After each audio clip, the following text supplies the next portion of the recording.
instead of thinking this athlete is limited by their anaerobic lactic abilities, if we understand, hey, they're actually just limited by their respiratory system, that gives us a very different way of approaching training from a top-down standpoint.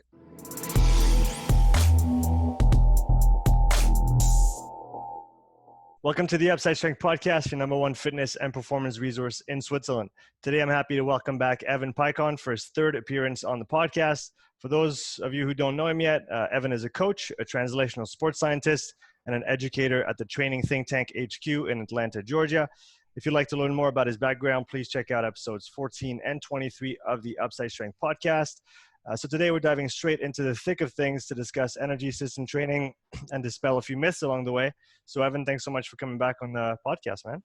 Yeah, thank you for having me. After 2 times on, I'm glad that you're willing to have me back.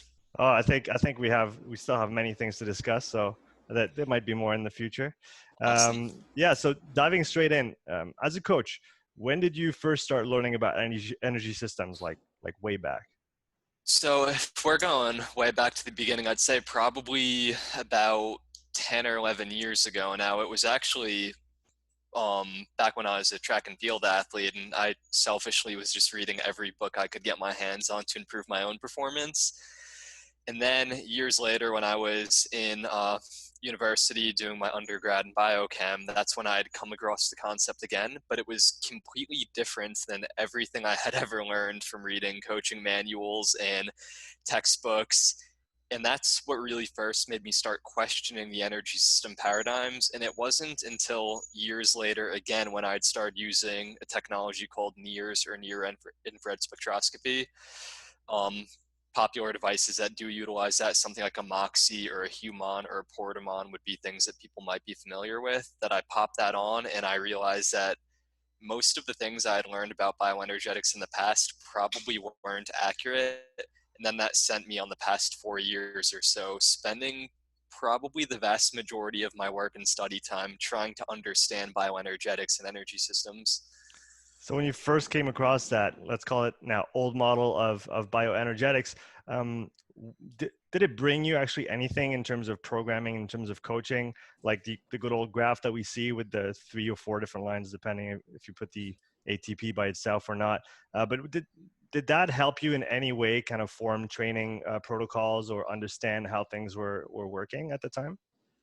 I think it gave me a basic foundation for understanding training. It's that idea that if you don't know any systems or any form of organizing training or your thoughts, anything is going to be better than that. But I think long term it actually did more harm than good. So I come from a track and field background. So we had sprinters, we had long distance sprinters, we had middle distance, long endurance athletes. In being brought up with that traditional model of energy system training and being involved with that many different types of events, it leads you to make the natural conclusions that we have these guys on the team that are anaerobic alactic athletes, and these guys that are lactic endurance athletes on the team. And then you blow it out to the 2 mile and you're like, now we have our aerobic power guys, and we go up to the 5K, we have our aerobic endurance guys. And I think that line of thinking, while very common in the strength and conditioning world, I actually think that does more harm or good, because it causes you to think in dichotomies, making these black and white distinctions between sprinting and endurance activity, and having all of these very rigid classification schemes that really aren't based on any legitimate science. And I think if we could learn to collapse some of those boundaries and see bioenergetics as something a little bit more fluid and dynamic, I think that actually gives us a lot more options and ways that we could explore training and come up with systems that we might have not been able to think about when we were constrained by this old model. Yeah, so when you kind of discovered that or figured out that the old model didn't work, let's say it clear and straight, was that a gradual process over time, or was there a specific like one moment in time that you realized that kind of shifted your whole paradigm? Did you have to, how did you deal with that?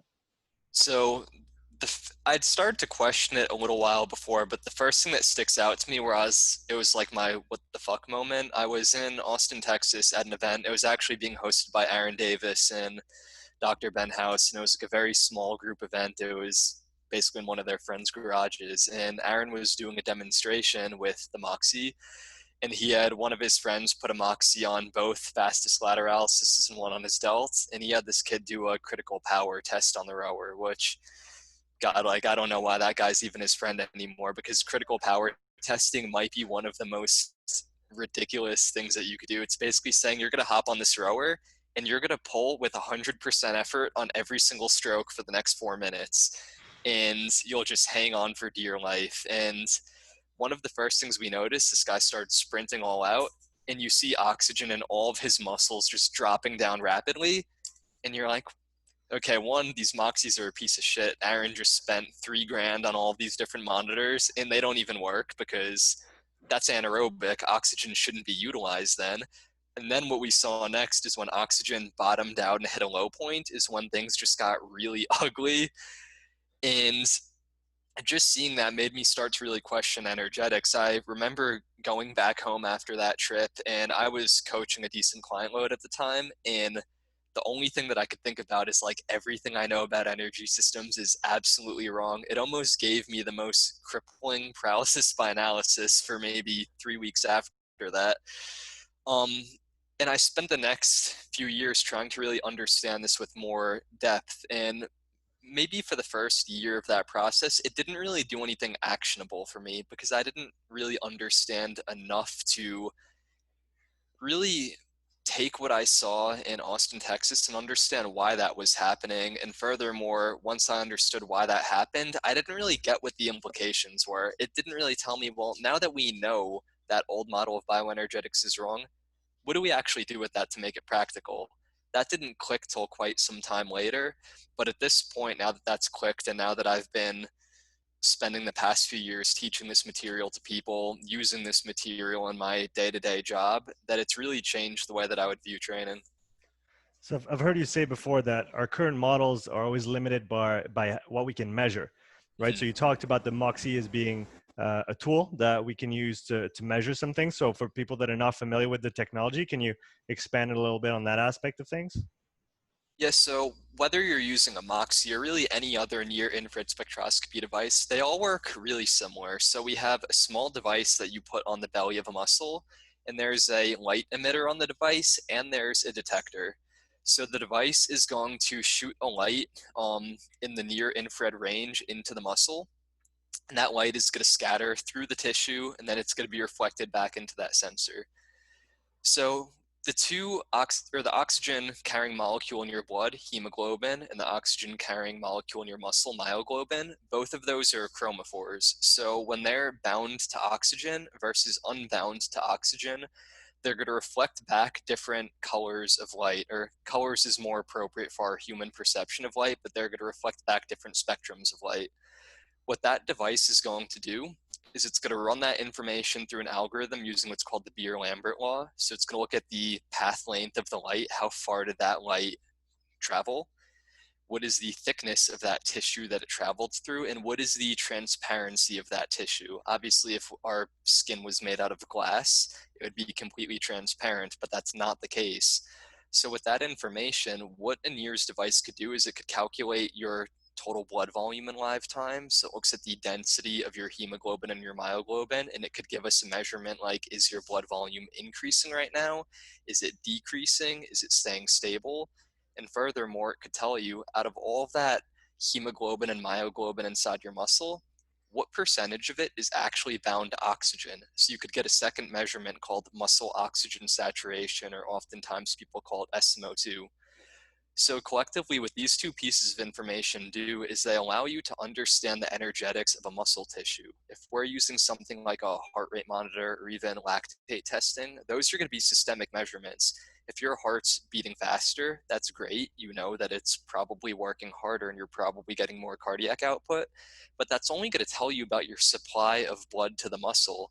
It's telling you nothing about how oxygenated that blood is, or even if your muscle's consuming oxygen, because two of the major determinants for exercise are blood and oxygen delivery and oxygen utilization. Using these kinds of devices, you could get a reliable measurement of the latter, and it's really non-invasive versus something like a lactate meter where you're pricking yourself with a needle and taking blood samples. You literally just I mean, you could use duct tape or Velatrap tape. You stick it onto a muscle and you could just start taking measurements in live time really easily. So like you said, when you were first exposed to that technology with Aaron Davis and Ben House back a few years back, you saw that O2 kind of drop right away, and you said these monitors are shit. They don't work because Yeah. it doesn't make sense. They're supposed to be anaerobic alactic in the first 10 seconds. So for those that I guess still have a hard time with that idea that oxygen is being utilized right away and that there is no kind of segregation between the different energy pathways, that they all work all the time all together in more of a kind of a sequence way instead of having one work and then this one stop and then this one work and then this one stop and then this one work, to kind of break it down. For people who would still be kind of doubtful of the technology in and of itself and saying, yeah, but that doesn't make sense to me, what do you usually try to come back with?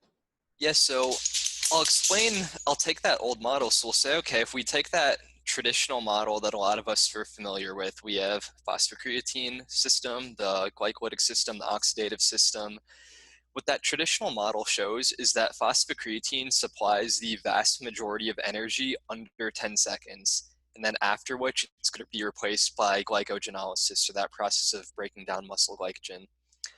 But the issue is when we actually look at the contemporary biochemical literature, there's a lot of contradictions with that model. So really the one that was the big nail in the coffin for me was a paper by Chung et al.'s lab group titled Metabolic Fluctuation During a Muscle Contraction Cycle.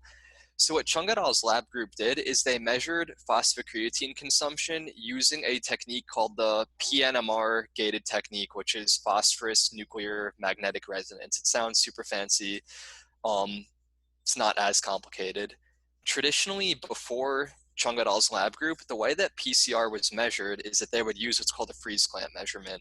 So fundamentally what they would do is they would measure the total drop in phosphocreatine in a muscle minutes after the contraction cycle, and then they would divide it by the total number of muscle twitches. And what Chung et al.'s lab group did is they took the time resolution of that previous process and they cut it down by a factor of about 20. So they were able to measure things with way more granularity. And the analogy that I would use to this to explain how big of a difference this makes, imagine me, you, and we have a third friend here, and we're all sitting here drinking coffee. So we all get our first full mug, and then our third friend, he's like, hey guys, I gotta take a phone call and I'll bounce, and he comes back an hour later. Over that hour, let's say we're really enjoying the coffee and both of us drink 2 full mugs of coffee, and now we're on our third mug and we drink half of it. He comes back in and he sees that both of our cups are half full. So from his perception, he would say, hey, Sean and Evan both drank a half a cup of coffee over this hour. What we know is that we both drank 2.5 cups. And in one way, he's right, because from his perception, that's what it would appear to be. But the truth is that he's actually wrong, because that's not how much coffee we drank. And that's kind of the fallacy of what has happened with phosphocreatine. Those traditional measurements, those scientists conducting those, they weren't dumb scientists. They were brilliant scientists, but their technology was just too slow of a time resolution. So they thought the total amount of phosphocreatine consumed was so much lower than we know it is now, because they were measuring on these longer time scales, where Chung et al. Was able to take it from 200 milliseconds down to 8 milliseconds, and they were observing PCR being used, replenished, and for all we know, the time scale could be even faster than what we could measure now. But what this really shows is that phosphocreatine consumption is way greater than traditionally believed. And because of this, we know that phosphocreatine can't be the major energy supply in the muscle, because if it was, we would just exhaust our energy supplies so rapidly. So there needs to be something to restore phosphocreatine. Yes, so the next thing that we see in the biochemical evidence is that glycogen phosphorylase, it's an enzyme that's used to break down muscle glycogen. It could be activated really rapidly. And what that tells us is that glycogen could be broken down to restore that phosphocreatine. And this is between muscle contractions. So this is happening on a millisecond time scale. So now this starts to raise a question like, well, if PCR restores ATP, glycogen restores PCR, what's going to restore glycogen? It's like this whole trail of like who's restoring who. And what it looks like is that glycogen is going to be restored by the oxidation of lactate. So breaking lactate down through oxidative processes to restore glycogen. And now you just throw like a whole wrench in this thing because, like many other people, even in medical school level physiology courses I've taken, I've learned about lactic acid in those courses. And what it looks like is lactic acid isn't a real thing in the body. Like it just can't form under physiologic conditions. For something to be an acid, it needs to be able to donate protons. And lactate can't do that. So lactate's actual function is as a fuel source for oxidation to restore glycogen, which restores PCR, which restores ATP. So now the whole model just starts coming full circle, and we get into this idea that lactate has just been completely vilified. And if we had really understood what lactate did in the first place, the past 40 years of bioenergetic research would have looked completely different. So now we could kind of come to this big picture standpoint, and we could say things like, well, fatigue doesn't occur because lactic acid building up in the muscle. Fatigue occurs because when we run out of oxygen in the muscle, we impair the ability to restore glycogen in PCR and repump ion gradients. So this whole cascade really just hinges on the oxygen molecule versus this kind of convoluted system where in 10 seconds we're using PCR and then we're using the glycolytic system and then the oxidative system. In reality, everything is overlapping, and that time frame is milliseconds versus seconds to minutes to hours. And this allows us to say things like all training is aerobic because oxygen is always part of the energy transduction process. All training is lactic because lactate is always circulating in the tissues, even in a completely oxygenated state. And these aren't new scientific findings. These are things that have been known as early as the 1980s, but there wasn't a great explanation for them until the early 2000s. So it's interesting because, like you said, there's kind of that new player that comes in for me, at least from the previous model, which is glycogenolysis. So the breakdown of glycogen, which is kind of the cousin of glycolysis. Glycolysis being the breakdown of glucose, right? But when you bring that kind of cousin in that does the job way faster and that has a lot more resources, which is glycogen. Glycogen, like you said, being then restored really quickly as well, get almost instantaneously, so that we can kind of maintain a good amount of glycogen, and we can keep doing that as long as oxygen is there. So that's kind of for me, it's like a fourth piece added to the puzzle, and then all those pieces I kind of put in line instead of being kind of all separated. Does that kind of make sense? Yeah, that makes sense for sure. And that was a new thing for me too. Like adding glycogen to this model, like you always learn about glycogen when you're reading sports nutrition books, you're reading these energy system books, but they never really talk about how important it is. It's just kind of a second thing, like, hey, you also have this thing called glycogen in the muscle, not that important, and then you just move on. And when you actually start looking into a lot of the science about glycogen, you realize like how complex and multifaceted it is. Like glycogen is almost like this living, breathing like lung inside your muscle. Like it expands and then it contracts as it's being utilized. And it's a really interesting thing that honestly for years I just never even thought about it until maybe 2-3 years ago. Yeah, like you said, we learned that, hey, you store glucose in your muscles and in your liver under the form of glycogen, and then glycogen shows up nowhere in the energetic process. It's just you store it and then you never use it. Yeah, and the funny thing is, like, when you actually look at some of the contemporary science, it's like there's really very little glucose inside of muscle tissue. So it's like if glucose is this thing that's supplying our activity, then why is there so little glucose there? Like, wouldn't it just be depleted rapidly? And it's like, well, yes, that's because glycogen is what's actually being broken down to restore PCR. Yeah, so like you said, kind of taking it back from the beginning, for a muscle contraction to happen, you need to use ATP, which is kind of the energy currency of the body. To restore that, you need PCR. To restore this, you need glycogen breakdown in the first place, and then to kind of resynthesize that glycogen, you're actually using lactate through the aerobic kind of machinery to give the ATP to put glycogen back together. Is that kind of the whole process in Yeah. a nutshell? Yeah, exactly. And I think the other thing that's important to mention is that this entire process is happening within 100 milliseconds. So all of this is occurring so fast that it's not even perceptible to us as humans. And where this really came to fruition for me is in McNally et al.'s paper, Simultaneous in Vivo Measurements of HbO2 Saturation PCR Kinetics. So basically what his lab group did is they measured oxygenated hemoglobin in the muscle. That's something we can look at with Moxy, and they also measured phosphocreatine. And they had these riders on bikes do a high intensity work test, and they did like a lower intensity, longer endurance test. And what they did is they plotted out the rate of change of oxygen saturation and phosphocreatine in the muscle. And what you saw is that they start the activity and oxygen starts going down, like we'd expect with this model, but PCR is going down at the exact same rate. And then when they start recovering, oxygen and PCR go up at the same rate, and then they level off at the same rate. So where this becomes interesting is it's like these things are so closely tied to each other that if we're using a technology like Moxy, if we see O2 going down in the muscle, we know what PCR is doing and vice versa. And where this really throws a wrench in the system is like both of us were probably taught when we started getting into coaching that sprinters are anaerobic athletes and marathoners are aerobic athletes. Well, if oxygen utilization responds immediately to load, how's a sprinter an anaerobic athlete? Or even how could we have anaerobic alactic training if everything is aerobic and everything's lactic? Like it just takes our traditional classification scheme and it just like hurdles it out the window.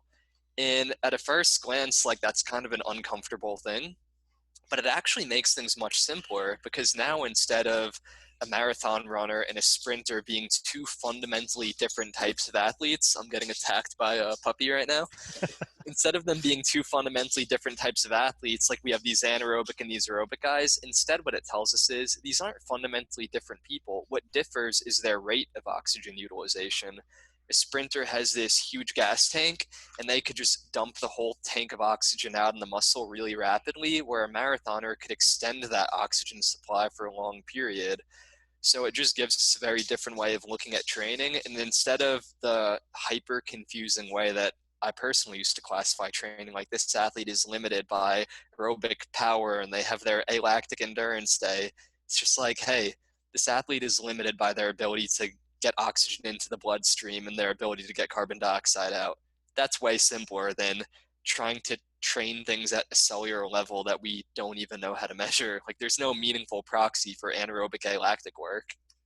Yeah, I think one related to that, one thing that dawned on me maybe a few weeks after I started learning about all this through you and Aaron Davis and others is that we don't have to throw out the baby with the bathwater. The training methods, let's say, that we use, let's say for example, the rep schemes and the rest times. If you want to train sprints, for example, you want to be, maybe between 4 and 6, maybe 7 seconds all out with at least a 2-minute break on the back of that, and repeat that a certain number of times.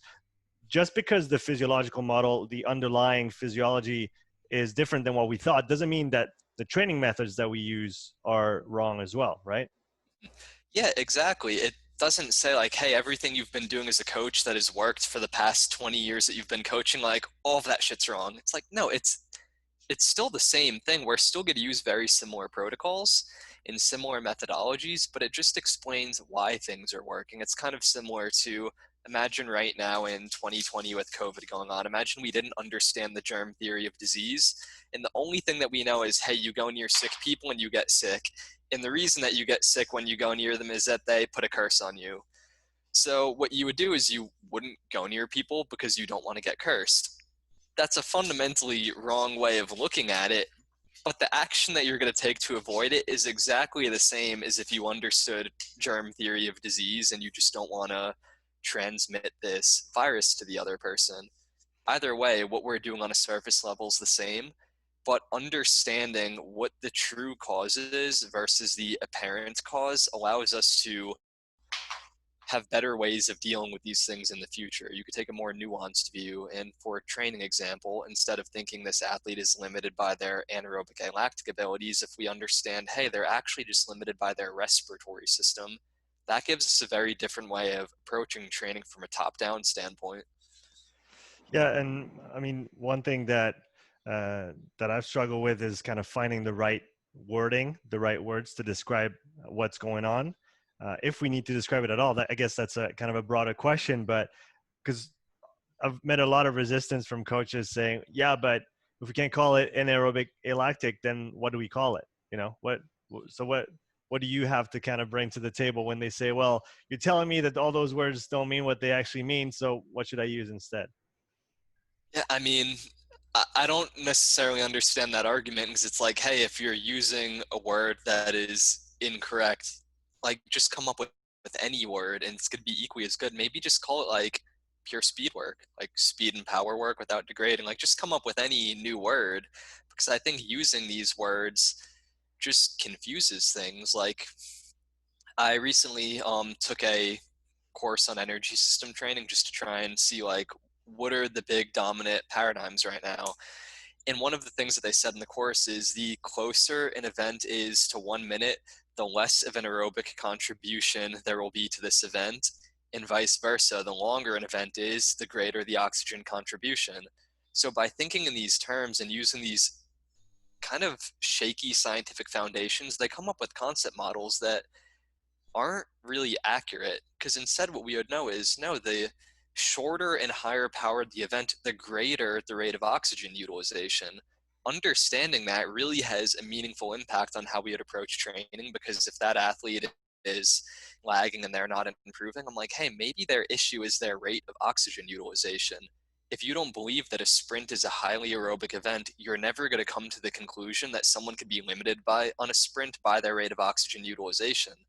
That gives us a way to train this athlete based on their limiting system that you would potentially never come up with when you're using this traditional methodology. Like if you're calling a 100-meter sprinter an anaerobic lactic athlete, well, you're probably not going to do work to improve their rate of O2 utilization to get them better at that event, because you would think oxygen's not being utilized in their event. And so I guess, is that what great coaches have always done? They've kind of figured out without even having the science behind it or the words to describe it, but they've figured out those, as some call it, trainable systems. So the respiratory system, the circulatory system, the local kind of muscle environment that's going to be utilizing the oxygen.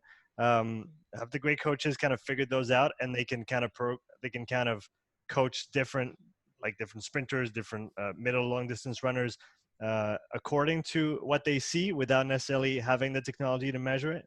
Yeah, I think so. And I think saying that those great coaches didn't have a science background, like perhaps they've no traditional scientific training. There's a really famous track and field coach. He's brought up some of the best middle distance runners in the US. And he said in interviews when asked about his training system, like how much aerobic training versus anaerobic training do your guys do? And he just said straight on, he's like, I don't know what those words mean. Like I just watch athletes and I observe them and I figure out how to adjust their training. And it raises a really interesting point. It's like we could think that a scientist is someone who takes a science course or has a degree or a PhD, but there's a lot of people with these credentials that aren't scientific thinkers. And there are a lot of people who have never taken a science class that are actually scientific thinkers. George Brooks, he's the physiologist that actually first showed that lactate isn't a fatigue byproduct. In one of his textbooks, he has this section on what he calls the scientist coach versus the non-scientist coach. When he's explaining what the scientist coach does, he never once mentions them having a traditional education in any form of science. What he says is that the scientist coach, they have some kind of hypothesis of what's going to improve this athlete's performance. They add that to the athlete's training, they observe the results, and they see what happens, and then they'll have an outcome and they'll analyze it. And then once they get that result, they'll try it with a different athlete. It's repeating the experiment and finding what the underlying first principles are. And I think the best coaches in the world, even the ones that have never taken a single science course, they might not even know what the word anaerobic means, or they might not know what the word lactic or lactate means. They've probably at least taken a methodological approach to training. And I think in that regard, you'd say most of the best coaches in the world are actually scientists. You have some people who have produced like a one-off phenom athlete, but anyone who's produced 10, 15, 20, a dozen world-class athletes, I'm very reticent to say that they got there by a mistake. So even if they have no idea what any of these things that we're talking about right now, they listen to this podcast and they're like, that went over my head.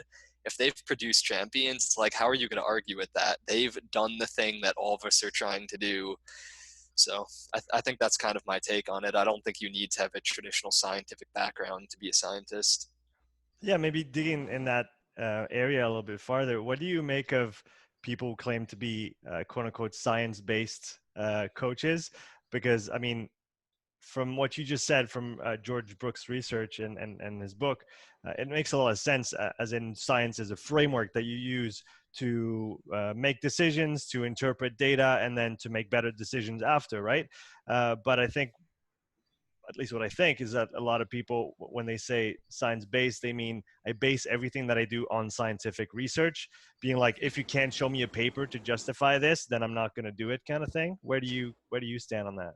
Yeah, I think that's just as problematic as traditionally we make fun of like bro science, like, oh, everything that works for me is going to work for everyone else. But I think it's just as much of a mistake that say everything that works for the average individual work for every single client that I work with. Because if we think about how the process of science works, there's a few major issues. One, everything that we know in science is a product of what we can measure. So in the same way that we had those traditional models of energy systems, we came up with those for a good reason. We didn't have the technology to measure any of the things that we can measure now.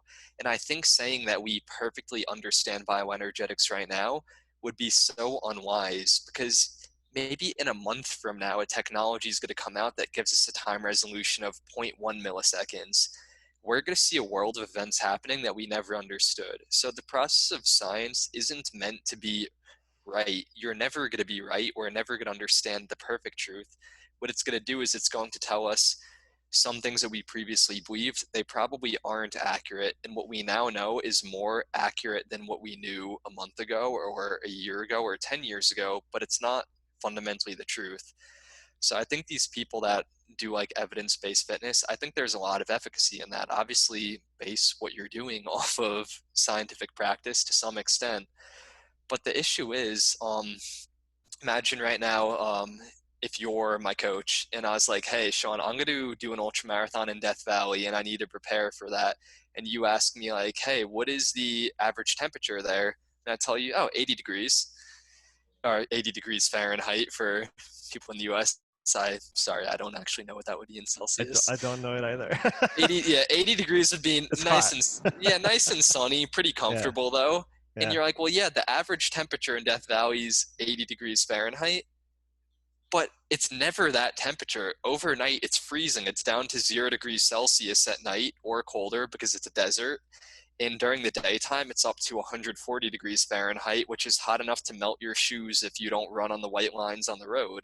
So if we're only using averages, like that's the fallacy of statistics. If we're only using averages, we're going to be misrepresented in some regard. And if we're only taking average results of a population, if we do a protocol, me and you, we both do this back squat program, and you put 20 pounds on your back squat over the next month, and I put 0 pounds on my back squat, on average, we've both gained 10 pounds on our back squat. We're going to assume that's a really good protocol, and we're going to assume that there's a nice bell curve distribution when only 1 out of 2 people actually progressed on that. And that's a very extreme example, but that really does apply when we're working with clients. So rather than taking a hard stance like I'm an evidence-based coach or I go by intuition, I think it makes sense to use both. Like, I don't know who I'm stealing this term from. It might be Stu McMillan, the sprint coach from Altus. I've stolen a lot of stuff from him, so there's a good chance. And he calls it, I think him, the no think guess model. So 70% of training are things that like you know are going to work as well as you can know something. And these are those like research-based protocols with a nice bell curve distribution.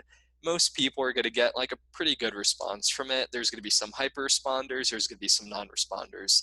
Throw that into an athlete's training. If they get a pretty decent response or they get a hyper response, now you know that works, and that's going to be like a good thing to keep in their training. If it doesn't work, chuck it out the window.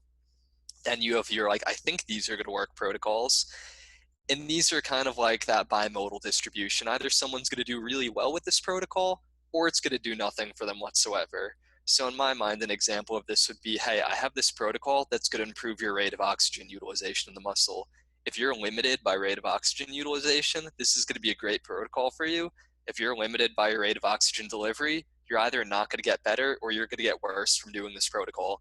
We're going to see which of those it is, and we'll either keep it in your program. If it works well, we'll put that into the no category, and we'll expand that over time. If that doesn't work for you, chuck it in the trash can. Then 10% of training is like, I'm going to make a educated or not so educated guess that this might work for you. And it's a small enough percentage of your training that it's like high reward, low risk. And over time, we'll just keep refining that and going through that process. And maybe 3 years later working with you, I figure out a bunch of things that work really well for you. And I figure out a bunch of things that don't work well. If we're only using evidence-based fitness or scientific papers and averages, we would have never come across that method of training, because every person, in some regard, all of us are average, whether or not we like to hear that. But in other regards, we're going to be grossly misrepresented by the averages. And if we're only sticking to evidence-based fitness, we're never going to figure out those places that we're grossly misrepresented by the averages. And I think those are the really big places that we could grow as athletes and coaches. And if I look at some of my athletes now that I've been coaching for 4 or 5 years, if you showed me their program when we first started, I'd be like, yo, whoever wrote this is an idiot. Like, that makes no sense. That distribution of training is never going to work. Like, just look at the scientific literature and you'd see half of those things don't have efficacy, but it's like, hey, we found those things worked for this individual. We're never going to learn that from a paper. But on the other hand, to just pull that stuff out of a hat, that's not a smart idea either. So it's that balance. Yeah, so jumping back into the energy system talk, talk about the trainable systems from a physiological standpoint and their relationship to oxygen, because in that kind of new model, it really seems like oxygen is the driver of performance. I mean, there are other factors, obviously neural factors and others, but O2 does seem like a very central piece to this new model. So what are the different let's say, yeah, systems that the O2 goes through in the body in order for us to be able to perform or not exercise? Yes, so the way that I think about it, during any bout of all-out exercise, let's use a 2K row, for example. It's nice and easy, and it's really terrible, so we all understand how difficult that is.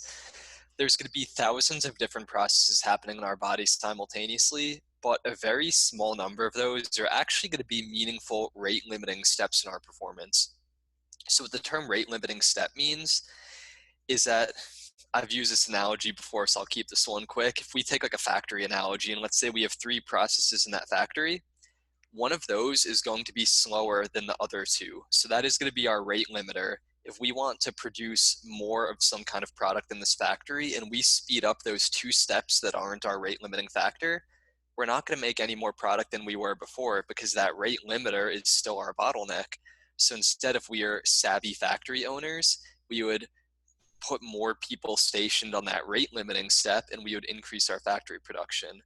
In very simplistic terms or reductionist terms, if we're thinking of our big rate limiting steps when we're doing some form of energy system training, one is going to be the respiratory system. So respiratory system, in an ideal world, it's going to allow you to get sufficient oxygen into the body, where it's going to diffuse into the blood of the alveoli, and it's going to allow you to breathe out a sufficient amount of CO2. A lot of times when we're thinking about respiratory training, a lot of older textbooks will say that the only type of respiratory fatigue that we really experience is inspiratory muscle fatigue, your ability to breathe in, and not expiratory fatigue, because breathing out is a passive process. In reality, both of those could actually be performance limiters. Next, we have the delivery system. So once that oxygen diffuses into the blood of the alveoli, goes to the pulmonary system, and now it leaves the heart, it's going to need to get to the working muscle. So our delivery system, or our heart, is going to perform that function. And once that oxygenated blood gets into the muscle, we need to be able to utilize it in the muscle. Contrary to popular belief, just because oxygen gets to the muscle does not mean it's going to be taken into the muscle and utilized. That's going to be impacted by fiber recruitment, mitochondrial density, if someone has tissue pathologies. So all 3 of those could be rate limiting steps in our performance. And there's a lot more sub-categorizations of each of those limiters and a lot more nuance. But if we're taking a real big picture approach, I would say the respiratory system, delivery system, and oxygen utilization are 3 primary limiters. And so now, knowing that we have those primary rate limiting steps. How do we use NIRS technology to determine which one of these systems is limiting us? Because, like you said, not every athlete has the same limitation, and one training protocol that might work for the first one might actually make it worse for the second one. Mhm. Yes, so what NIRS allows us to do is it gives us these signatures of fatigue within the muscle. So for example, let's say you're doing a step test on a bike and I'm monitoring you with a Moxy monitor.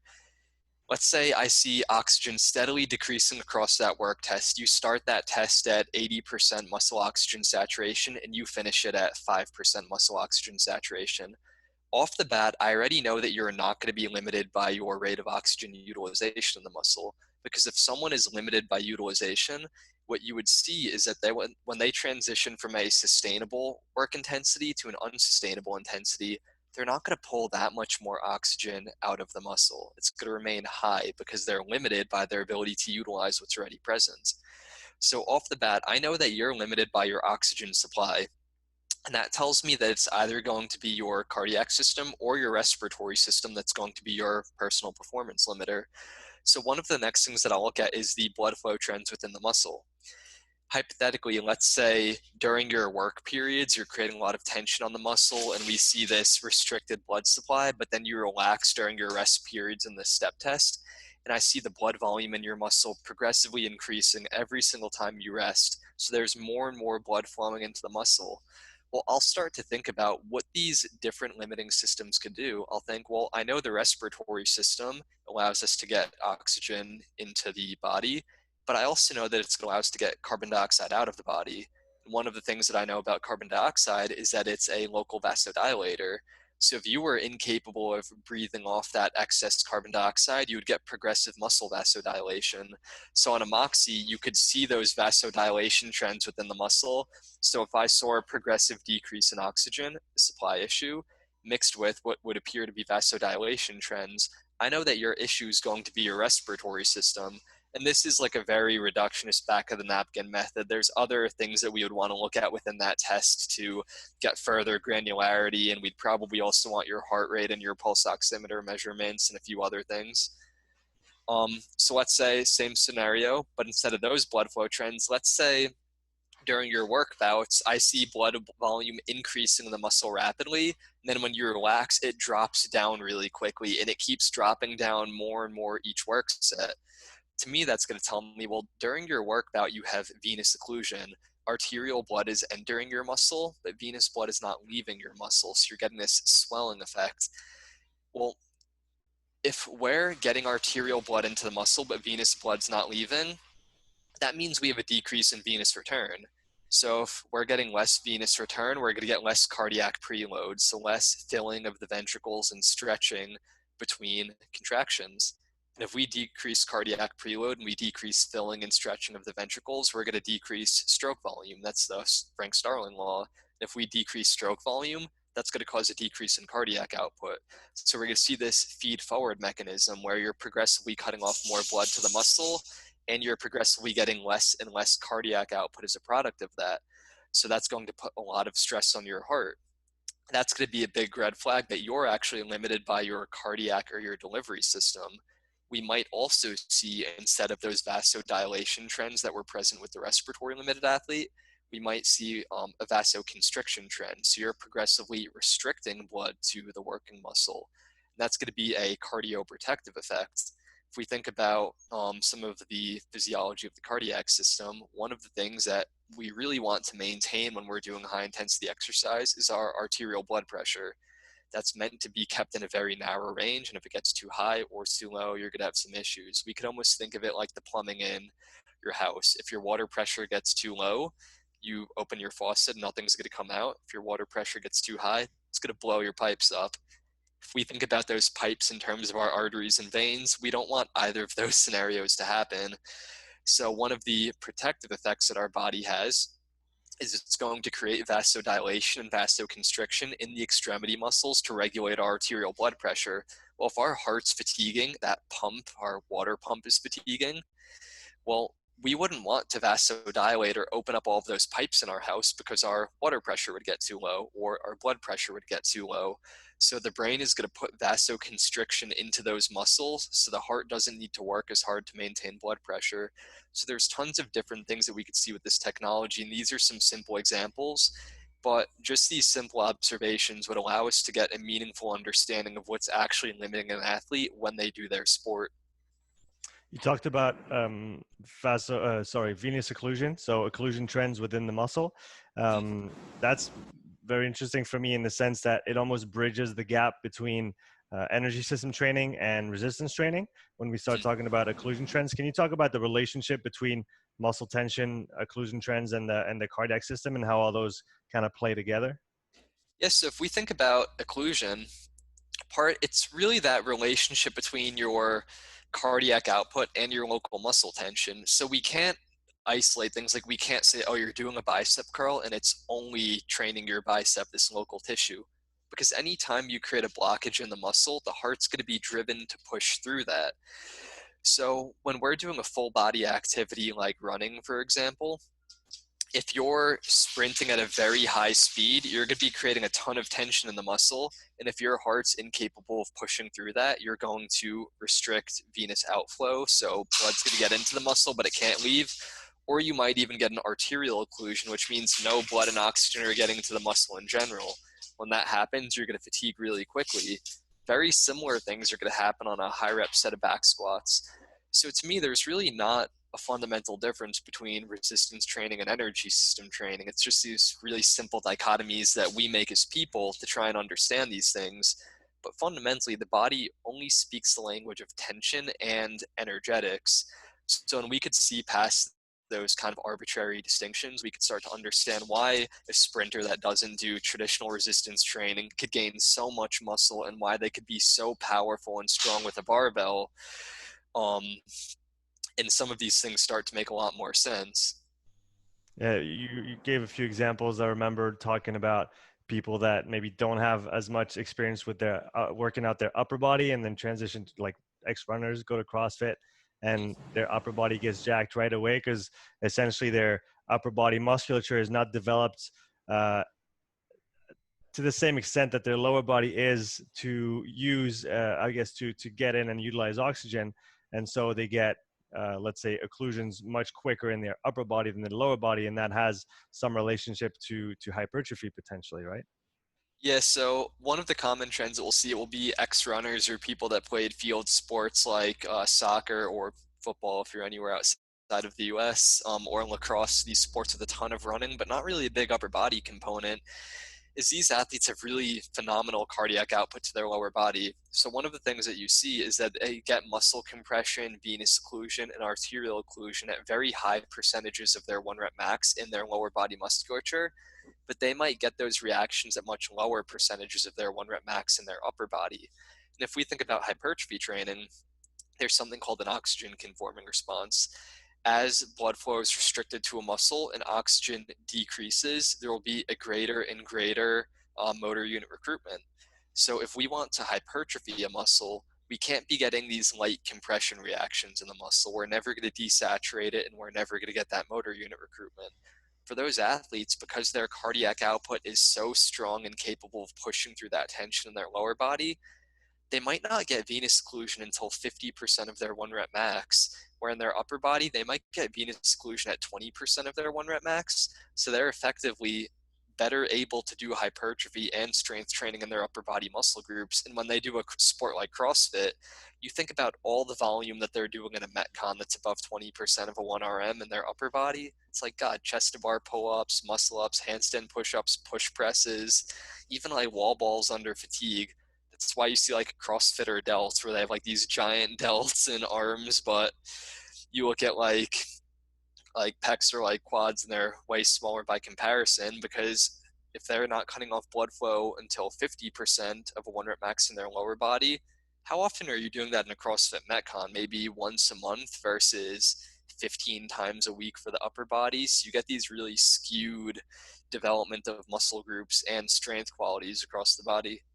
Since we're on the topic of field sport athletes, I work primarily with rugby players here in Switzerland, and I'm really interested in the relationship between all the research that you've been doing in with the NIRS technology and repeat sprint ability. So I was wondering if you had any insight in terms of what are the main determining factor of being able to repeat high intensity sprints with I don't know, let's say 25, maybe 1 minute, 25 seconds or 60 seconds of rest between short bouts.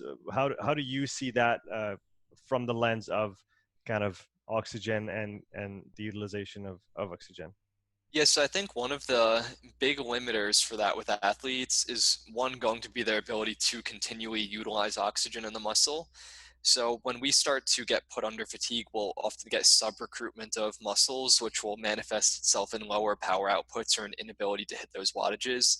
Assuming that's not the issue for people, which for pretty high level athletes it often isn't, one of two things are more than likely going to happen when those athletes are doing repeat sprinting. One, they might not be able to get enough oxygen back into their bloodstream. Their respiratory system will start to get taxed, and they'll be delivering deoxygenated blood to the muscle. When that occurs, the athletes are going to have some kind of major compensation pattern. It's oftentimes, you could watch it as a coach. You're like, okay, set 8, 9, they look solid. Set 10, you're like, oh, it kind of looked a little weird. Then you hit like set 11 and athletes like look like they're trying to like bite their ear while they're sprinting, like their mechanics fall all over the place, and they have these major compensation patterns because the dominant working muscles are desaturated now. So the athlete's trying to find a strategy, muscles that are saturated with oxygen to propel them forward. But if it is a respiratory issue, none of those muscles are going to be well saturated because it is a supply issue. There's an inability of oxygen within the body versus that delivery issue. A lot of athletes, when they do repeat sprinting, they'll talk about their legs feel like super pumped up. They're like, oh, my quads just blew up, and they feel full of blood. For those athletes, they have well oxygenated blood, but they're limited by their ability to get that blood into the muscle. So when they're getting put under fatigue, they're going to have to contract more and more muscle to produce that work output. When you think about like the force velocity curve, when you have like a high force contraction, it's going to be a lower velocity, and that's going to create an arterial occlusion in the muscle, so they're going to restrict blood flow. So when they start fatiguing, they might be moving up that force velocity curve and progressively restricting blood flow to the working muscle. So they'll be creating more of a hypoxic environment. If we think about like like a long course sprinter in track, like a 200-meter runner or 400-meter runner, this is typically what a lot of them will experience when they go up to being 800-meter runners at a university level. A lot of them get pushed up in distance, and they do those traditional 800-meter workouts. And they're like, God, I'm like filling with blood, and they feel terrible. It's because they're the ones that are cutting off blood flow to the working muscle, where people that come down from the 2-mile or mile down to an 800-meter, they're not limited by that same thing. They're more likely to get numbness in their fingers and their toes, or their lips will turn blue because they're limited by their respiratory system. So these same three limitations we talked about earlier can manifest themselves in tons of different ways, whether you're doing repeat sprinting or you're running a mile for time or you're going and doing an ultra marathon. Each of those events will bias a different system more than the others, and it will make it more likely to be the limiter, but that doesn't necessarily mean that that's what that athlete will be limited on with that event. Yeah, it's interesting. It almost brings back the idea of not that it was necessarily gone, but for me at least, brings back the idea of training by feel a little bit on some of those different kind of training protocols. In the sense that if you don't have access to that technology to actually measure what's going on, but you can tell, like you said, well, you can't recover back to your respiratory threshold, or your cardiac system is still beating really hard when you go to start the next one, or your running looks like shit. You know that you're not necessarily doing productive work anymore. Yeah, and I think there's definitely something to be said about like just our perception of these things. I think part of the utility of understanding some of this underlying physiology and these trends is to make it so you don't always have to use the technology. And I think part of why we need this education is what we feel from a perceptible level could be misleading if we don't understand some of the underlying causes. So this is going to be like Pat Davidson style, like boomerang, just throw it out there and hopefully this comes back around in like 2 minutes. So if we think about some fields of philosophy, like the difference between metaphysics and materialism, metaphysics is like a really abstract concept. It's concerned with things like knowing and being and feeling, trying to understand what makes up the world at the most fundamental level, versus materialism would be like if I see this thing, it is real. If I can't see it, it is not real. So if we go back to like a plague example, let's say we're at a party during the bubonic plague and like I have this glass and I drink out of it and pass it around to everyone, and 2 days later everyone gets sick. And it's like, well, the apparent reality is that this cup was cursed because everyone that drank out of this cup just got sick. That's what we could observe, so that's what we know. The true reality is that I don't know if the Black Plague was caused by a virus or a bacteria. Probably should have used something that I knew more about. Hypothetically, let's say it's a bacteria. The true reality is that it's a bacteria, but we can't observe that. So it's this idea of the real but unseen, that is the true cause, versus the seen but unreal, what we could observe but isn't true. And when we think about limiters to performance, a lot of times the thing that we could experience is like the seen but unreal. And the thing that's really limiting our performance is the real but unseen. And there's a really good reason for this. So if we use another analogy now, let's pretend were you ever on a crew team? I know you've done some rowing. I've not done on the water. I was all by myself on my concept too. Okay, that's a very lonely existence. It is. Right, so imagine we're on a boat instead. I did do crew for a period while I was injured in track, and I was a god-awful rower, so I'll throw myself under the bus on this one. So let's say we're in a 8-man boat, and we're rowing a 2K for time, and we get a 6:35 2K. It doesn't really matter.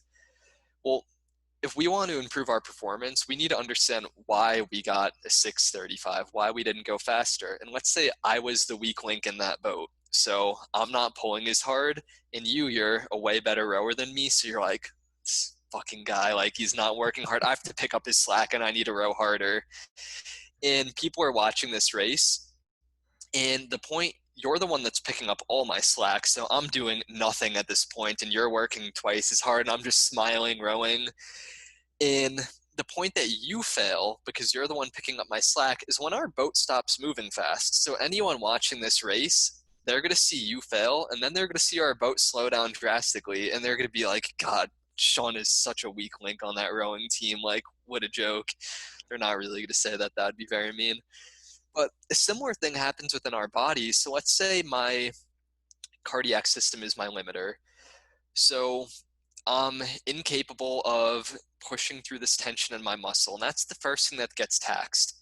Well, you don't fail in an event when your limiter gets taxed or when your limiter gets overloaded. You fail when every compensation pattern that you have is incapable of picking up the slack. In typically what you feel at the point of failure is your last compensation pattern giving out. So a lot of times with a respiratory limited athlete, if you ask them what was limiting them, they'll be like, it's my local muscle endurance. Like my quads are like concrete. I can't feel them. So I need to improve my local muscle endurance. Like one of my favorite things, I've conducted dozens of physiological assessments. I always ask people what they thought they were limited by because 90% of people are wrong. But you could teach them to backtrack it. You're like, well, that's what you felt when you failed. What happened before that? And then they'll say, okay, well, before that I felt this. And you're like, well, what happened before that? What was the first major point of fatigue that you felt? And they work it backward, and it's like, that is what your limiter is. That's the first thing that gave out. That's your limiting factor. Then everything that happened after that were different compensation patterns occurring to try and keep you going. So if we understand this physiology, it's like, hey, I know for me, I'm like, my respiratory system's the limiter. So I start breathing pretty heavy and I keep going and I push through it. And eventually at the point of failure, I'm like, my legs literally feel like concrete. Like I physically cannot contract the muscle more, and my fingers and toes go numb. And through my whole track and field tenure, when I was doing CrossFit, I always thought local muscle endurance was my limiter. And it wasn't until I understood the physiology where I'm like, well, my respiratory system kicked out. And then I experienced what's called a respiratory metaboreflex, which means I cut off blood flow to my extremity muscles to preserve my diaphragm and respiratory muscles. And the reason why my arms and legs went dead and I felt like I had a muscle endurance limitation is because I wasn't getting sufficient blood flow to those muscles. So it's like once you understand the physiology, you understand the idea of limiters and compensators, whatever you experience in the event, if you could reliably work yourself back, you could discern what your limiter is. but it takes an athlete being really in tune with their sensations of fatigue and also having a good memory of what order these things happen.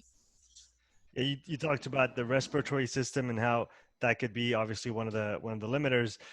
What are the biggest mistakes that you see made still today in respiratory training, from what you see online or what you hear, or what you read? What are people usually getting wrong in regards to respiratory training?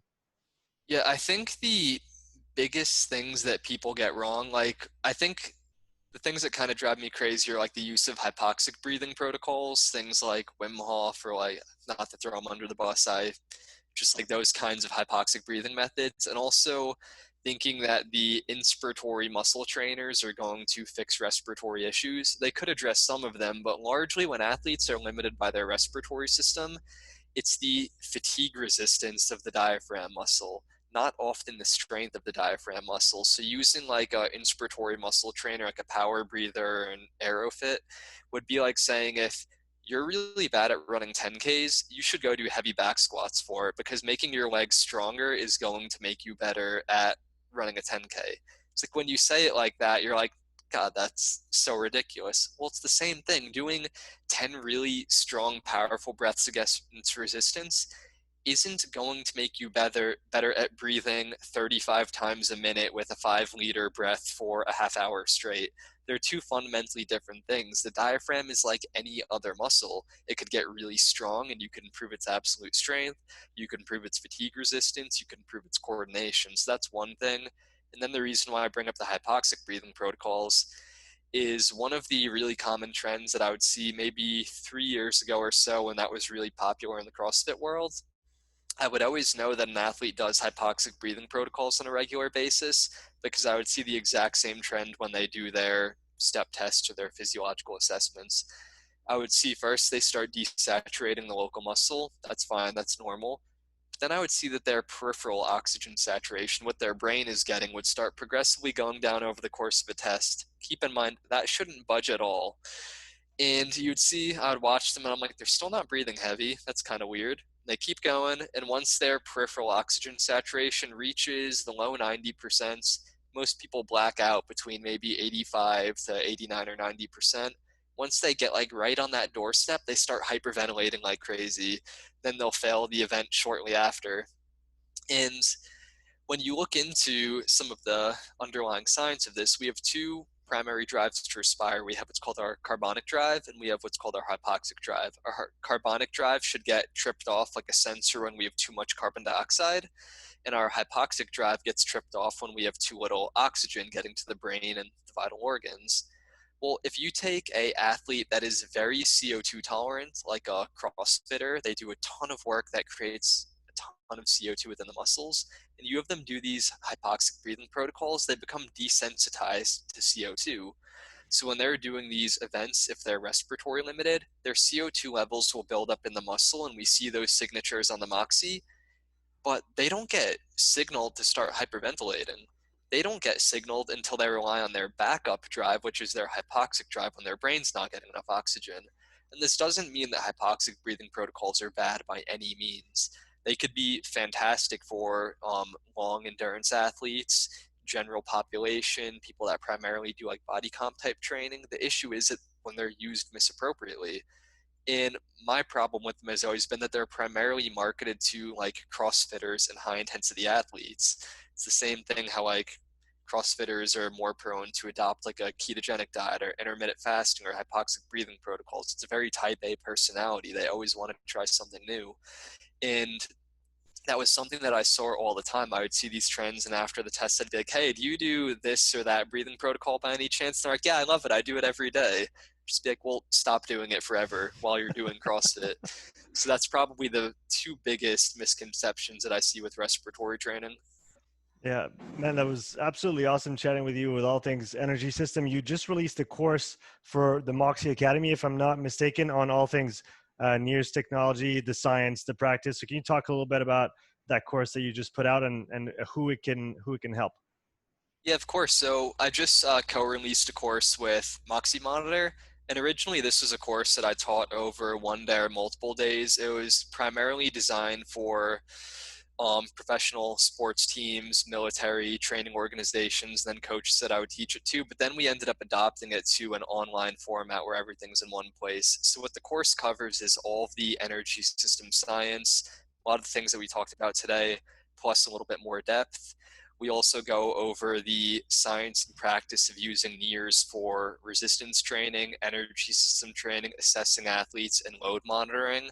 Then some practical training tools and program design application pieces for coaching. So what we were trying to do is make like a one-stop stop for understanding this technology, how to use it with athletes, and then how to make it very practical for coaches that want to adopt these types of things. Yeah, where can people find that course? So people could find that on the Moxy Monitor Academy on moxymonitor.com, or I have a website as well. It's www.emergentperformancelab.com. You could find the course there as well. One thing I would keep in mind, I don't know how long this will be offered. Moxy is actually offering a promotion where if you get the course, it gives you a pretty substantial cut off a Moxy monitor. So if anyone has been on the fence, I think it's like a $250 discount off the device, which is, I wish I got that when I started buying them. Yeah, well, I'll definitely link those in the show notes as soon as possible so people can access it. Evan, for people who want to follow you personally, where do you usually post your material? Yes, so most of my normal content writing is on my Instagram. It's Evan, EVAN underscore PEIKON. And I also have been putting a lot of my content on the Emergent Performance Lab website as well. Well, man, it was a pleasure to have you on again. Yeah, thank you for having me. Take care.